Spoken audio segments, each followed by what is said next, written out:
बिस्मिल्लाहिर्रहमानिर्रहीम बिस्मिल्लाहिर्रहमानिर्रहीम। अस्सलाम वालेकुम डियर स्टूडेंट, उम्मीद करता हूँ कि आप सब ठीक होंगे। आज की हमारी वीडियो का टॉपिक है क्लास 10 ग्रामर पोर्शन के अंदर हम करेंगे पैराग्राफ उर्दू टू इंग्लिश। तो लेट्स स्टार्ट, शुरू करते हैं।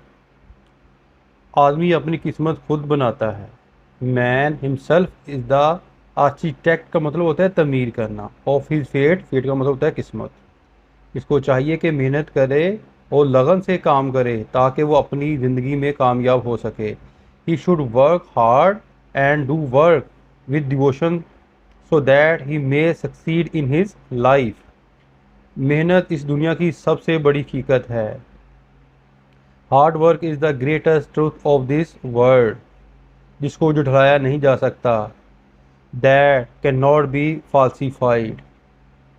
अगर हम माजी में नज़र दौड़ाएं तो मालूम होगा कि जितने भी अजीम आदमी गुजरे हैं सब ने मेहनत और हिम्मत से काम लिया और अपनी किस्मत संवारी।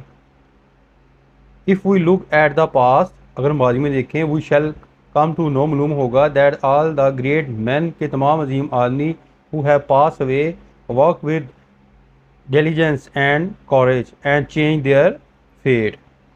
इब्राहम लिंकन अमेरिका का सदर गुजरा है। Abraham Lincoln had been president of America. अगर हम इसकी ज़िंदगी का मुताला करें तो मालूम होगा वो लकड़हारे का बेटा था। If we study his life we shall come to know that he was the son of a wood cutter. लेकिन इसे पढ़ने का शौक़ था, but he was found of studies, लेकिन इसे पढ़ने का शौक़ था। ये तो था बेटा आज का पैराग्राफ नंबर 33। उम्मीद करता हूँ कि आपको समझ आ गई होगी। अपनी दुआओं में याद रखिएगा। फ़ी अमानिल्लाह। अस्सलाम वालेकुम।